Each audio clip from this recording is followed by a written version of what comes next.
Wrestling fans around the corner, around the world, I'm Dan Mirade. And I'm John Cena Sr. Johnny, the momentum here in Boston wrestling continues as we continue to build and build and build. The fans want to know, how do we help? We subscribe to the Patreon, but we see all the great merchandise on that set. Coronavirus may have killed the nightlife, especially for someone like Marty, but our acclaimed eBay store is open 24/7 around the world. Wow. Check it out.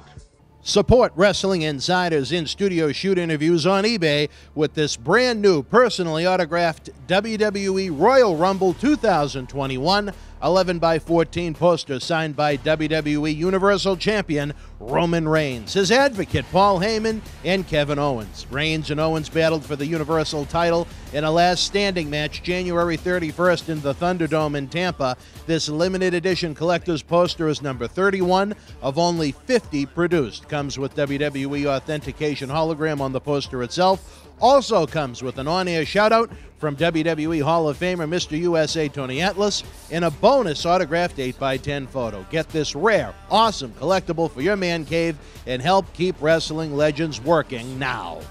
Boston wrestling sports in the MWF explodes into a new year of unknown with professional wrestling content galore, and we need you to join our family. Every Tuesday night at 10 p.m. after we review the previous night's Monday Night Raw, it's Wrestling Insiders at your house with the unpredictable WWE Hall of Famer, Mr. USA Tony Atlas. Wednesday nights after WWE, NXT, and AEW at 10 p.m., you never know who's going to show up on Wrestling Insiders Special Edition.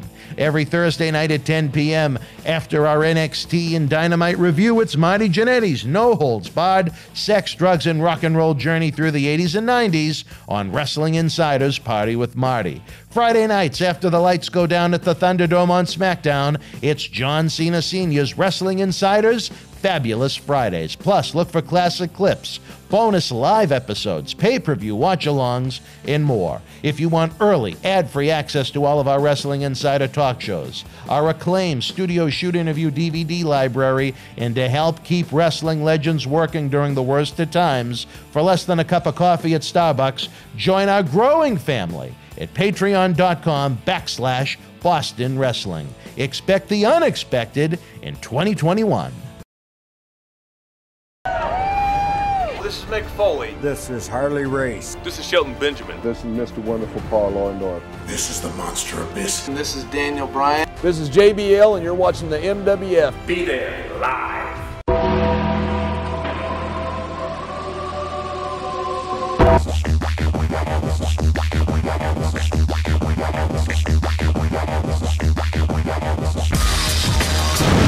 Wrestling fans around the corner, around the world, welcome to another episode of Wrestling Insiders. Stern but fair. I'm Dan Mirade, along with the first Boston Wrestling MWF champion in company history, Mr. Tiger Mulligan. Another fine Sunday night as we just concluded not one but 2 days with a man that maybe even has a little bit more of a resume than you, Demolition Axe, a.k.a. the Mass Superstar. How are you tonight, Mr. Mulligan? I am doing fantastic. Well, Thank you for asking. Glad one of us is. Well, yeah, we don't want to get into all that because we don't have enough time in this podcast. No, it would be a therapy session. You're right. Yeah, but for who? Who would feel better afterwards? Yeah, I'd probably feel worse. That's the sad thing, but that's a different story for a different time. What is going on in this crazy week in the king of sports professional wrestling since we last spoke?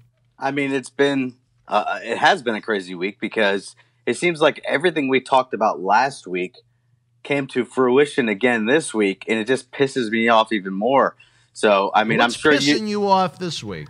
Well, so we talked about championships last week to do a little good housekeeping, if you will. We talked about championships, and I think it was not one but two championships and two different federations got changed hands. And I don't know about you, but Bronson Reed, for one, doesn't do it for me. That North American title has not looked good since they brought it to fruition. I just don't think it NXT. Looks good. I don't like the design. No, it looks terrible. Well, here's the thing. I like it because it kind of has an old school feel to it. So in that sense, it looks good. But I don't know, man. I think that Johnny Gargano should have had a really good run with it, and he just didn't. It just seems like every time he gets a little bit one small step ahead, they knock him down a couple pegs. You know, the problem is they've castrated Johnny Gargano. He has no value anymore. Once they turned him from being a guy that was someone that they could sell tickets with at the big NXT shows and at NXT house shows into a complete and utter fucking idiot with the Way faction, which is also castrating Austin Theory, who I think has the potential down the road, if they don't turn him into too much of a fucking imbecile for years and months on end, to be a top player and main event guy in WWE and one of the main brands. But as far as Gargano goes, once they go stupid with them, they lose their value, and the people don't want to see them, and the people don't care about them, which is why we have such few people watching. But that's a different story for a different time, I guess. Bronson Reed, at least he's someone different. They haven't castrated him yet. They haven't turned him into a moron yet. They haven't turned him into a fool yet. They haven't turned him into someone that you just want to laugh at or roll your eyes at yet. So you know what? I say anything is better than Johnny Gargano and everyone and anything involved in the quote-unquote Way faction. They need to go a different way. Well, here's the thing. I don't disagree in the sense, but I do disagree in a sense. All right. I think that they should have kept the title on Gargano. I do think they need to move away from this whole hokey crap that they got going on with him in the Way. Austin Theory, he looks like $1 million, but ever since he went back to NXT, it's almost like it's like a game for him. I don't know. It just seems like he turns stupid all of a sudden. It comes across very hokey. It's all of them. Yeah, it really is. Like, it's just very weird to me. I don't understand it. You know, unfortunately with Gargano, it almost is like he's kind of pigeonholed to that Dolph Ziggler role where you know he's going to lose. He might get a couple wins here and there, but ultimately he's never going to win the big one. You know, he carries himself good when he was a babyface. But I thought they carried himself very well when he was a babyface. But the problem was when he was a babyface, you knew he wasn't going to win. You knew you kind of could predict the future, so to speak, in the sense of, okay, he's not going to win this one. He's just that guy that just can't grab the brass ring, so to speak. When they turned him heel, I thought maybe they were going to give him a run as a top heel, a top guy. But, again, they just chopped his legs off. With Bronson Reed, I mean, you know what? You're right. It's different. But you know what? I know nothing about him. They don't give you any backstory. He just is just he's a plain Jane in my sense. He just kind of comes out. Yeah, he's a big dude, but he just doesn't, I don't know, he just doesn't have that it factor for me. And to put a title on a guy that can't cut a promo, doesn't have the it factor, just doesn't make any sense. They haven't done anything to turn him off to me yet, I guess is maybe the best way to put it. There's nothing about him that makes me want to change the channel when I see him. And every time I see Gargano now, unfortunately, despite his outstanding athletic ability bell to bell, every other thing they do with him is just it's stomach turning. It's everything that's wrong with wrestling. It's every reason why we have such probably the fewest number of fans watching and enjoying our great industry than in its history as we do right now. Yeah, and it's crazy because they just put the titles on, his wife or girlfriend or whoever it is, and the other chick they got in that faction, which again doesn't make any sense. Why you just brought those titles to fruition, the NXT tag titles for the women, and now you not only had the inaugural tag team person, but then you change hands that one night, and now you're changing hands again a couple weeks later. What's it say for the titles? Does it actually mean anything? I don't think so. Imagine if they actually had women's tag teams and a reason to have the titles, but you got to be PC, I guess. Yeah, but here's the thing. To me, they kind of seem like a tag team. They've kind of been together. They do their thing together. They're in one faction. They're in one group. They could be singles, but they could also tag. I get it, but to take the titles off of, Ember Moon and Shotzi Blackheart so quick, it just, maybe they took them off because they don't want them to be tags anymore. I don't know. It just, again, there's no rhyme or reason to it. It's just a bunch of hokey bullshit, and it gets me fired up. I think Shotzi, once she gets a chance to go to the main roster, I think she will have a very short run as a cult favorite. You think so? I think they'll really dig her look and her uniqueness. Then they'll say, oh, boy, the fans really like her. Let's put her on TV 15 times a week. And then within 6 months, no one will ever want to see her again. Well, the thing but that I think for a short period of time, I think the fans will really like her on the main roster. Yeah, because maybe she'll come out in her tank and shoot somebody with a maybe they'll sell little toy tanks. Bullet. Yeah, well, that would be kind of cool. I would buy one. Yeah, a little. I Nerf. could see myself driving around in a little tank with a Nerf gun. No. No, that wouldn't be my booking, but you know what? No. Everybody's different, I guess. Yeah, but here's the thing, though, is, again, how much can you sustain with that? And even her name, Shotzi Blackheart, I don't get it. I don't understand the name. Like, what is a Shotzi? Is that even a name? It just doesn't. It's almost as stupid as giving somebody a one name and not giving them a last name and making them try to get over, and it just doesn't work. But again, that's another conversation. I'm big on a two-name person, unless there's a real reason for there not to be. Like Edge, I get it. Edge is one name. I understand it from the get-go. But or even somebody like Christian, I get it. One name. Now he's Christian Cage, whatever the case might be. But why did they need to change Cesaro to just Cesaro or Andrade to just Andrade? Yeah, there we go. I didn't like that one either. Yeah, it just doesn't make any sense. And yeah, maybe it's a political thing, and IPs, and what you own compared to what you don't own, and all this other nonsense. But you got to think in the eye of the fan, and unfortunately, wrestling doesn't think in the eye of the fan anymore. It just kind of thinks in the eye of what's going to make us money. Let's do this route, and or in this sense, what's going to cost us money. We don't want to pay out more than what we're bringing in, so let's change everything for the sake of just changing it. And it doesn't make any sense. There's no rhyme or reason to it at all. It doesn't help the cause, that's for sure. But to get back onto the championship thing in this whole week, does Rhino really need to be a tag team champion right now for any federation whatsoever? My answer to that would be negative. Maybe Dave Finlay and his buddy, who is it, Juice Robinson. Maybe they can't stick around Impact and they have to go back to New Japan, or they're going to go somewhere else, and that's why they needed to drop the titles. But why put the titles on them to begin with? That's what I was just going to say. Why bother?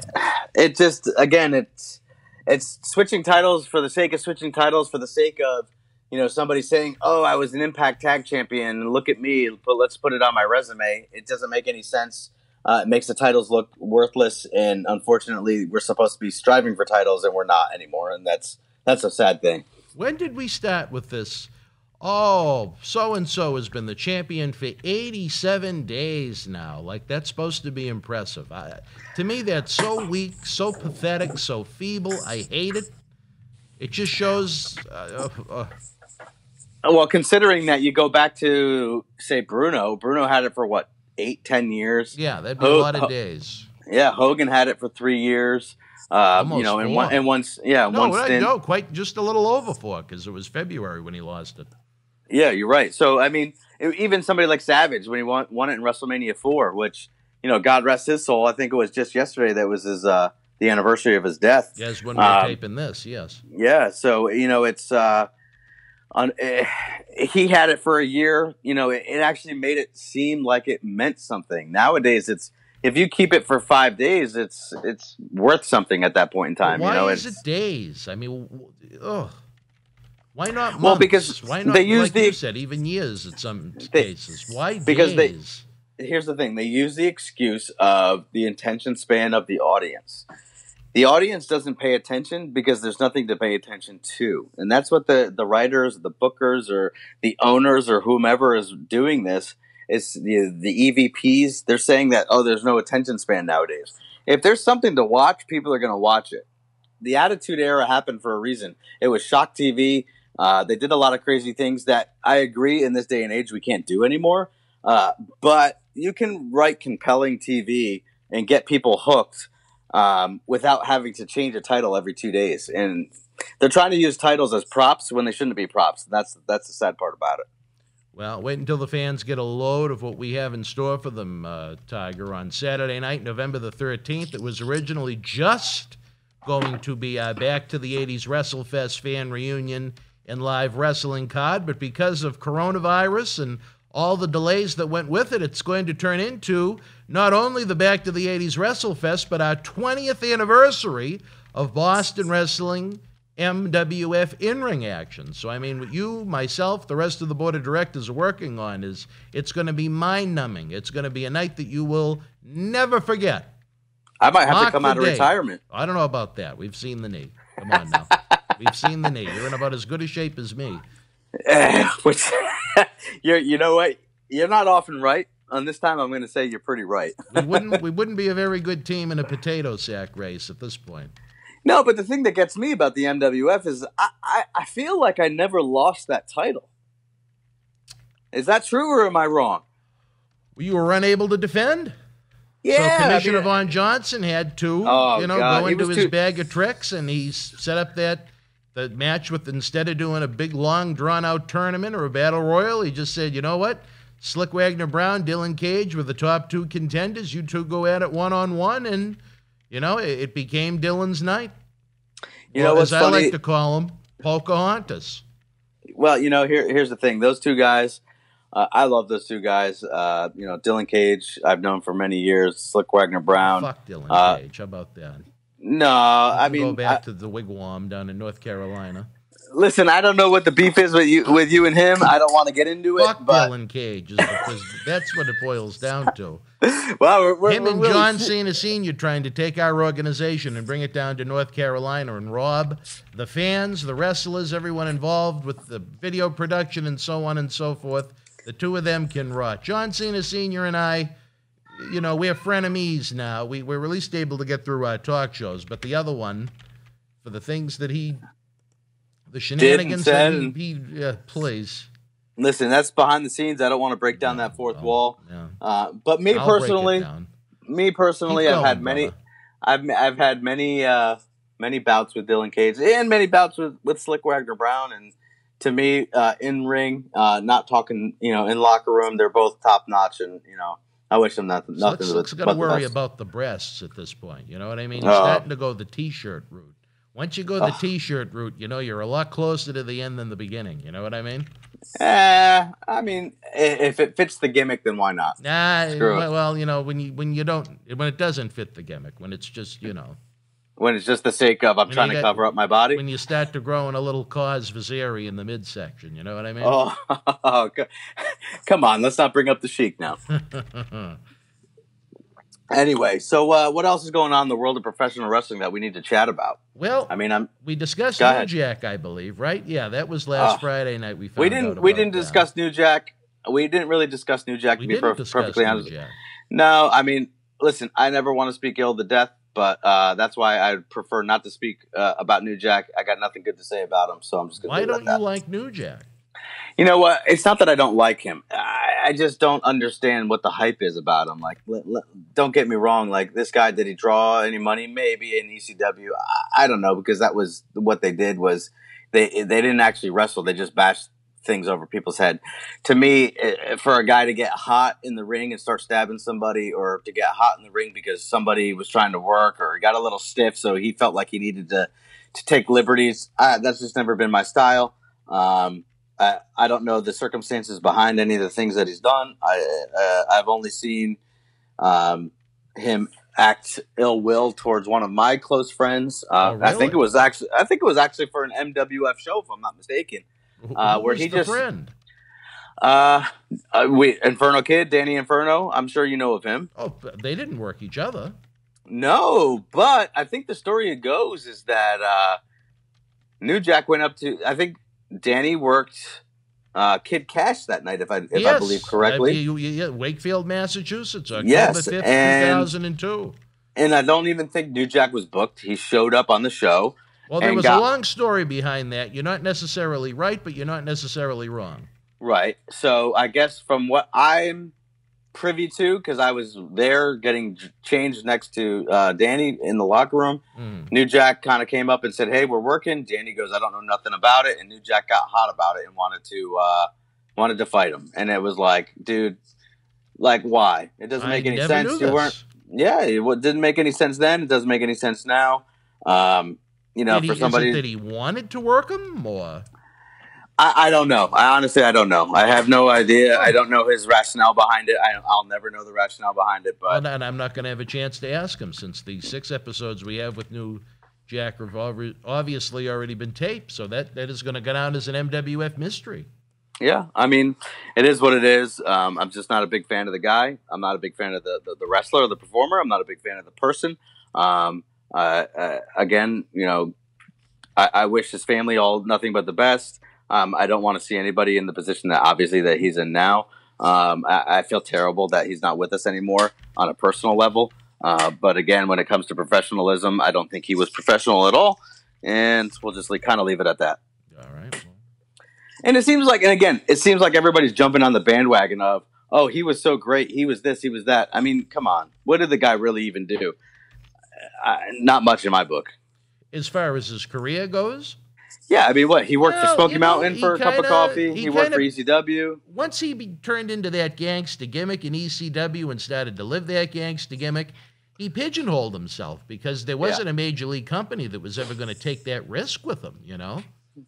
But that should tell you something about the type of worker that he is. He was trained by Ray Candy. It's not like he was a guy that didn't know how to work. He turned into maybe the best analogy would be almost a modern day Abdullah the Butcher. Unfortunately, he worked like he was trained by John Candy instead of Ray Candy. Well, you know what? That female referee in WWE to me looks a little bit like John Candy.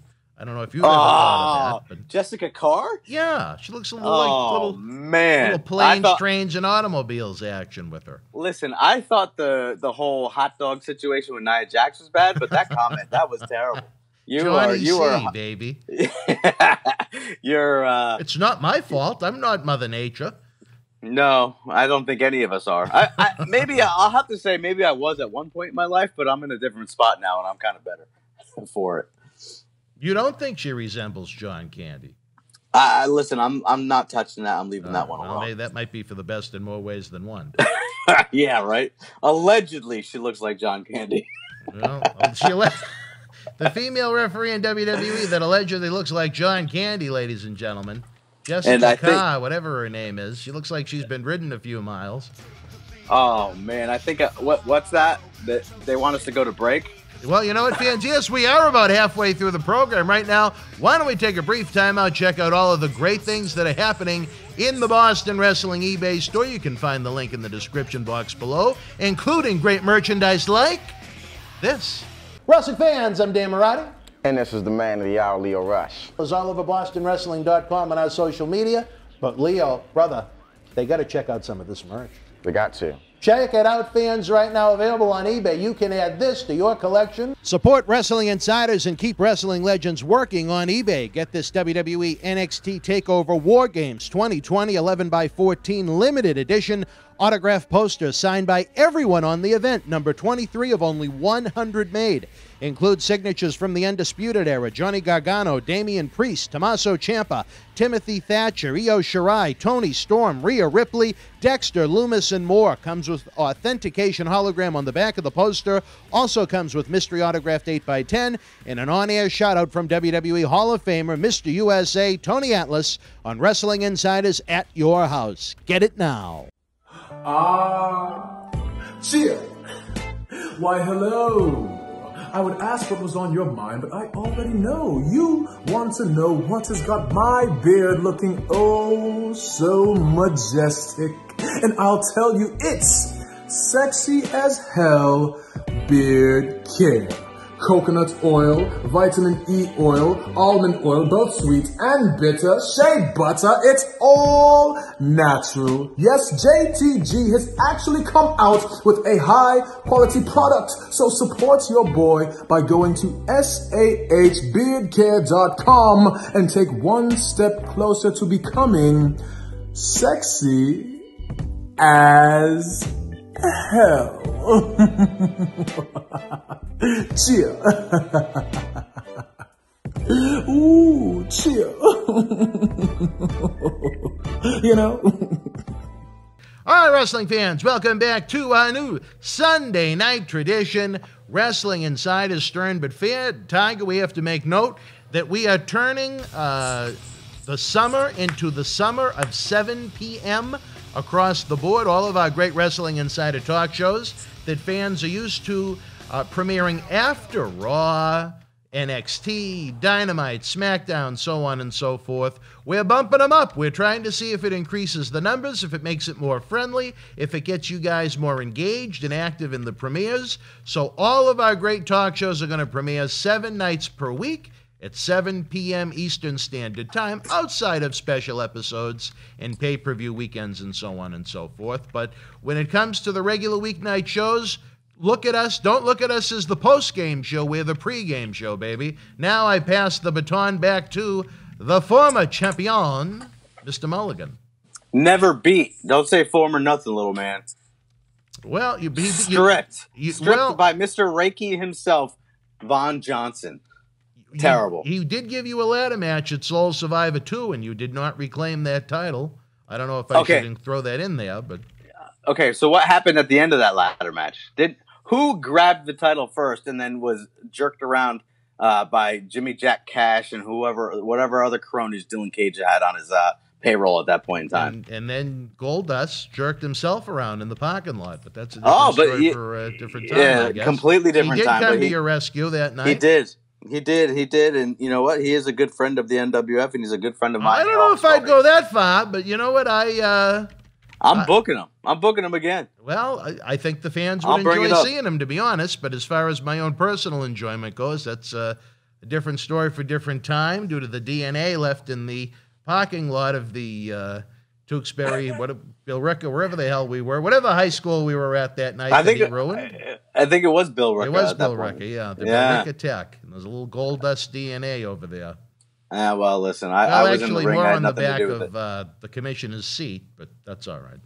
Oh, I have no idea what you're talking about. Anyway, as we move on, social media with well, I wouldn't say just WWE, with just wrestling in general. It's funny. I was on my Twitter feed a little earlier, and I have a 7-year-old son who loves wrestling. He loves the wrestling business probably more than I do. Really? Oh yeah, he's going to be a champion one day. I guarantee it. However, I can't remember exactly what I saw, but I think it had something to do with Roman Reigns. And he said to me, and again, this is a 7-year-old coming. He doesn't really know the ins and outs just yet. But he said, I thought Roman Reigns was a bad guy. Why does he seem good right here? So I'm questioning now the use of social media. Is social media hurting the business or killing the business in the sense of heel, babyface, or in between? What's your take? The problem is they need to stay true to what their persona is on television. It cannot be a mix of what's on television and their real lives. Either that, or they need to have two separate accounts, one as the televised persona, one is the real life name. You can't mix the two, or it just confuses people and it makes people care even less. So let me ask you this. I guess I want to play devil's advocate a little bit here. So does Jack Nicholson need to have two different accounts, one for the Joker and one for Jack Nicholson, for when he plays Batman and Joker and the Batman and he's, doing all that? Or do we say that wrestling is a different type of entertainment, different type of identity, and it's quote-unquote your persona on TV is what you need to portray in the real life? Option B. Option B. That now, I am going to agree with you on this one. I agree with option B. It should be instilled in people's brains from the day they go into wrestling school. The only problem is a lot of the people that run wrestling schools nowadays have no brains. Well, or they shouldn't be run. They haven't made they a dime in the business. School, right? Yeah, they haven't made a dime in this business, and they're running a wrestling school. Right. Yeah, I agree with you. I see it as if you're a heel. So I take it back to Chris Jericho. When Chris Jericho came back from his hiatus, WWE, and he became a heel, he did that whole kind of Nick Bockwinkel-ish type of gimmick. He wasn't selling merchandise. He wasn't catering to the fans. When he was out and about, he was playing the same character. We don't get that these days, and that's again one of the issues with wrestling that I have these days is that you have a heel on TV who is trying to get Twitter followers later on down the road, or trying to sell merchandise on their Pro Wrestling Tee store or whatever the case might be, and unfortunately, it just doesn't work as far as that goes. I just say you have to stay true with what you're doing in the moment on television. Here's the thing, though, is if you're going to be a diehard heel and you're going to say people, I hate you on TV, and then 2 seconds later you're going to say, I hate you Hey, but do me a favor. Go buy my T-shirt because I want to put an extension on my house. Why not? I think that, to me, it does make sense. Here's why it makes sense to me, because it just makes the person look like even that much more of an asshole. Here I am, okay, telling you on TV to basically go fuck yourself, but I also have a T-shirt available for $24.99. Why don't you go buy it and help me pad my pocket even more, sucker? Now, if it's being portrayed that way back again on TV, I get it. But it never is. Social media is never brought up. Well, they didn't ask me to book it. I don't know what to tell you, brother. Listen, I know you got the ins with WWE, so you got to start booking. I know where to get some free T-shirts and action figures, but that's about it. I'll be checking my mail next week then. Come on. Oh. Anyway, as I digress, I just think that social media, as much as we need it, we need to get the superstars off of it. If you're a babyface, yeah, cater to it. Or like you said, have a separate account with your actual shoot name and with your family as your followers and things like that. You can share your private even. Yeah, and share your pictures on the beach or walking your dog. But I cringe a lot of the things I see on social media. I can't believe that WWE allows it to be put on there. And I'm not saying that in a way that they're hurting the business without an attempt to. It's not like they're bad people trying to cause trouble. They just have no idea what they're doing. And it's why the fan base has just vanished into thin air. No, they're thinking of themselves because they think that they're going to get pushed in a program or get some kind of title, championship belt because they have X amount of Twitter followers. That's what it comes down to. I would, if I was in the business right now and say running a program in WWE, if I was a heel, I would do everything I possibly could to be a heel, whether it be real life or on TV or wherever the case might be. So that way people actually legit hate me and I could actually be more of an asset to the company because then somebody buys a ticket to watch me get my ass beat. Precisely. Nowadays, do I buy a ticket? I got nothing else going on. I might as well. They're not that expensive. I'll do it. And that's what it comes down to. There's no rhyme or reason to it. There's no such thing as a heel and babyface, to be honest with you. And that's the thing that sucks about it. And maybe you look back at, say, somebody like Stone Cold, who I have nothing but the utmost respect for, but maybe he killed that because he was a heel who became a babyface, and now all the heels are babyfaces and the babyfaces are heels. But again, there's a way of doing it to where you can draw money, make it interesting, have compelling stories, and not come off as hokey. And unfortunately, everything is coming off as hokey nowadays. I agree with you on that, and it is a shame. There's no reason to cling to anybody for any long period of time because they'll always let you down in the end. Not the actual talent, but the portrayal of them on TV. They will always let you down. And unfortunately, the sad part is that I didn't come to this realization on my own. I had to have my 7-year-old son who loves the wrestling business, tries to watch it as much as he possibly can, falls asleep to it on his on the network every night. It's going to start pushing him away because he's already noticing what the difference is. And to him, it's becoming hokey, and that's not good. No, if a 7-year-old sees right through it, I think that's pretty sad. Yeah, unfortunately, yeah, and that's what it comes down to. So I don't know who we need to speak to or who we need to get through to. Maybe we need to shrink the writing team down to just a few people instead of having 85,000 writers plus writer assistants and runners and gophers and all this other crap. But we got to get somebody that knows wrestling in there and maybe start from scratch. But I don't think it's ever going to happen. We're just kind of spitballing right now. Well, we're just tossing ideas, hoping that some of our dear friends in Stamford may be listening, or even, who knows, maybe down in Jacksonville. Yeah, I mean, or anywhere. Maybe Podunk, California, or Paducah, Kentucky.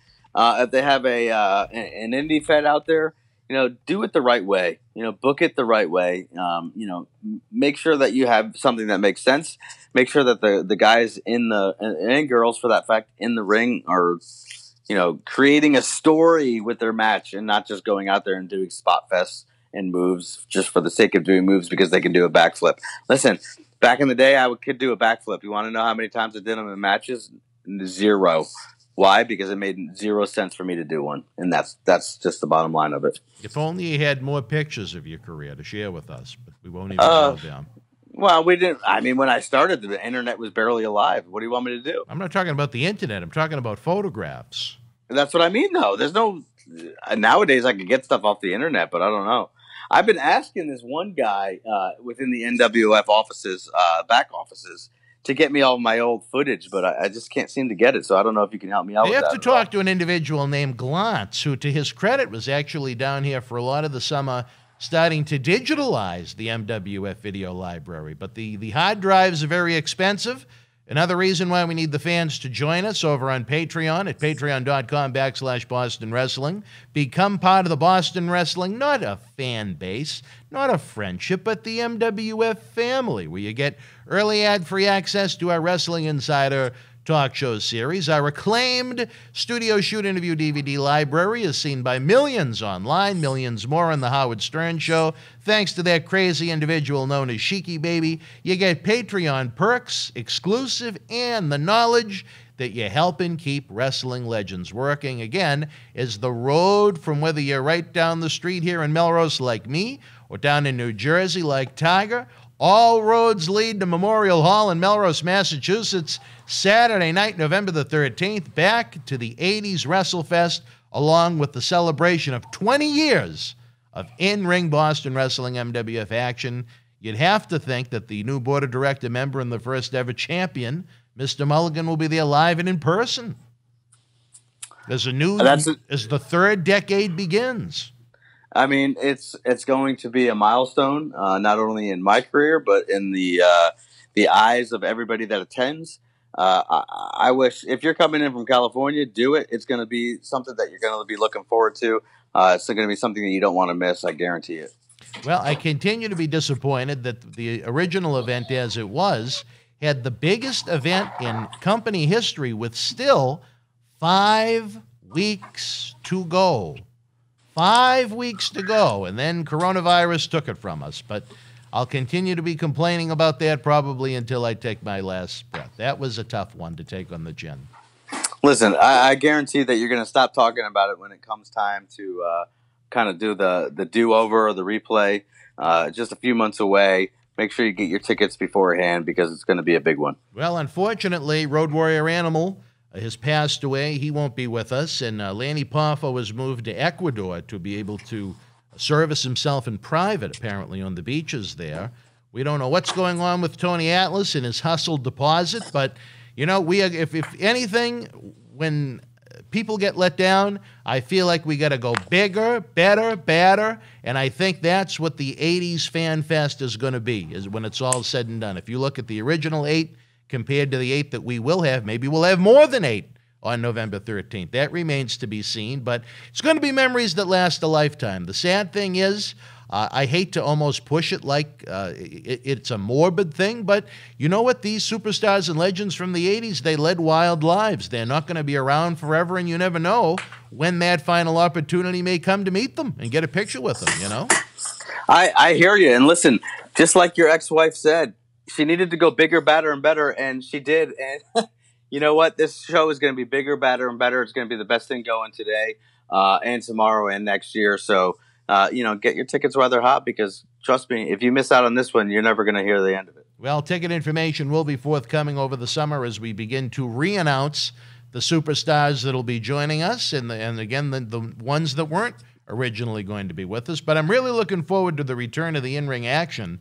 Even some of the guys that were on our last event that were being groomed for great spots, like a Christian Casanova, took part in that Gerald Briscoe seminar, and off he went to WWE PC, the Performance Center, and likely next NXT. So we have seen a lot of superstars come and go. One that I am very happy to see leave WWE is, you talk about human filth, if what the rumor mill online about him is true, Velveteen Dream, a man that I hate with great passion. I don't know if you're familiar with what happened with Velveteen and I, but the walls in the studio almost imploded one afternoon because of him. Yeah, I don't know what went on between you and him, but I just know that I have only met him once in my life. He came off as a cocky asshole, and I'm going to just leave it at that. Well, you know, he made the big mistake of not only trying to blow off a booking with me, and you know how that goes over with me, but when not realizing all of the great deal, longtime close personal friends I have in talent relations, when I reached out to them about the situation, he denied he ever had the booking. And you can imagine how well that went over. And it went into quite the back and forth situation. And I got to tell you, some friends of ours down at the PC, when they heard about the story that I had no problem making public online, they didn't make life comfortable for him when he arrived in Orlando, unfortunately, which really broke my heart. Yeah, you know what? Karma's a bitch, and it doesn't matter how long it takes, it's always going to come back around. So it seems like it came back around for him. I don't think he's got a problem. Hopefully your son has him blocked on Twitter. I mean, he's not on Twitter. I mean, you know, come on. Well, I don't know. He said he was looking at Roman Reigns on social media. But yes, I was kind of flagging through, taking a look at stuff he was looking over my shoulder. Well, keep him away from the Velveteen Dream. Yeah, I mean, I just hear that he likes to diddle the wrong people, and he's not getting anywhere near my son. He said he wanted to live the gimmick in the teen part of Velveteen. I don't know. Yeah, I mean, again, that's all alleged. I don't know nothing about it. I don't know if that part is true or not. You know what? If it's untrue, I hate to say it, it's unfair that he was butchered the way he was butchered. But as a human being, he deserves to be butchered the way he was butchered because he's an asshole. He's a lying sack of shit. I tried to warn WWE Talent Relations in 2015 when that war exploded between him and I that they shouldn't have signed him. And you know what? They should have listened to me. It would have saved themselves a lot of headaches. Yeah, a lot of headaches, a lot of money, and I don't know about a lot of money. I don't think he was making that much. No, you know, hey, 50 grand is 50 grand. I'll tell you that much. All right, fair enough. You know, it's not nothing. So, you know, and they could have probably signed somebody else that's got more upside than he does. In the ring, could he do it? I don't know. I thought he had great, to his credit, I thought he had great charisma. I thought it was a pretty good gimmick, but I thought the actual work was very sloppy. His punches were fucking pathetic. They looked like little bitch slaps. Yeah. The in-ring body of work never did it for me. The entrance, the charisma, the persona, I'll give credit where credit is due. He did very well as far as that goes. Yeah, but like Lanny Poffo, he was interested in the little fellatio, only not with himself. Well, hey, listen, that's a different subject for a different time, maybe even for a different podcast. Maybe. That's not for us to get into.